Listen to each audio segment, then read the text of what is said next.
Transformation is the most powerful word in any language because without it we don't develop, prosper, or grow. And if your company isn't transforming, is dying.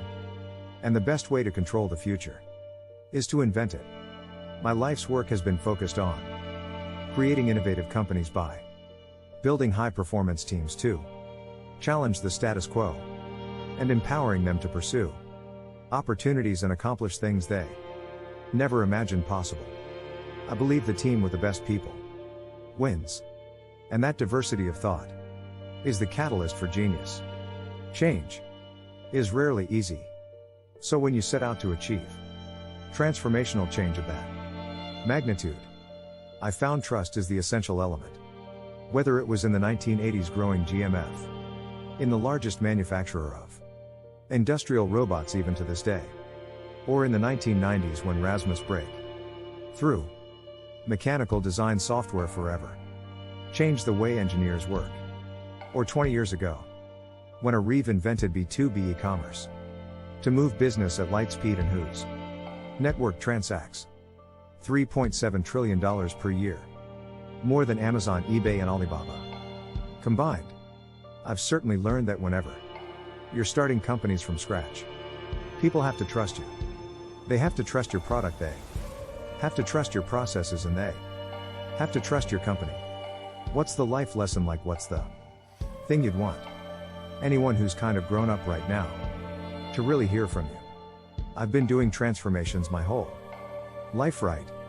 I can't do anything without kind of stirring up the pot, and I think the thing that I want to get across is the world needs more transformational leaders than ever before to deal with a fragmented world. You know that the rate of change is happening so much, we need principal leaders who can solve complex problems. And I think the only way to do that is to jump in water over your head. That's something I've been doing my whole life, because if trust is the most important word in any language, then change is the most powerful one, because without change you don't develop, prosper, or grow. And in the business world you're either changing or you're dying. The best way to deal with the future is to invent it. Trust is the basis of every relationship, whether it's business, personal, or otherwise.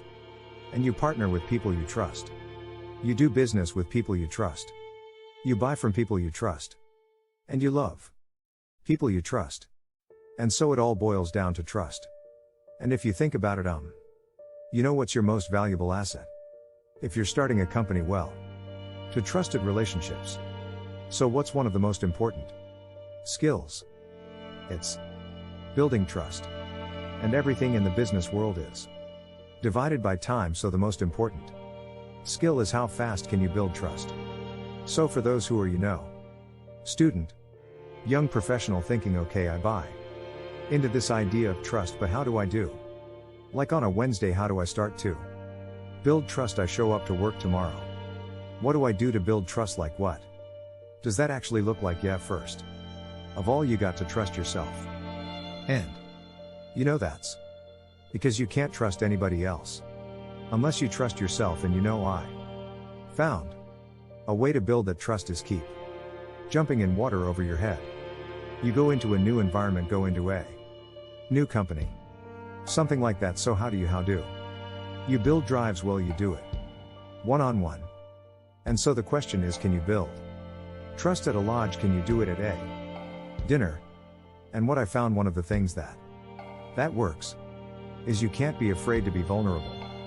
Because when you're vulnerable with somebody, about 95% of the time, they're reciprocating kind. And when both sides are vulnerable, that forms a connection. My transformational journey has been at high velocity with diverse adventures every few years. By living on the edge, I've experienced plenty of adversity and lots of opportunities to learn from my failures. And if there's anything I've learned, that's when you learn the most. Each new chapter builds on the last one and involves the risk of jumping in water over your head.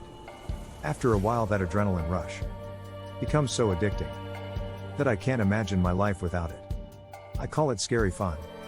To quote one of the greatest transformational leaders of our time, the biggest risk of all is that we stop taking risk at all.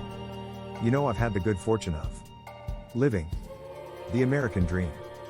And I feel really blessed, and so I think that was one of the things my parents, obviously my drive comes from my upbringing.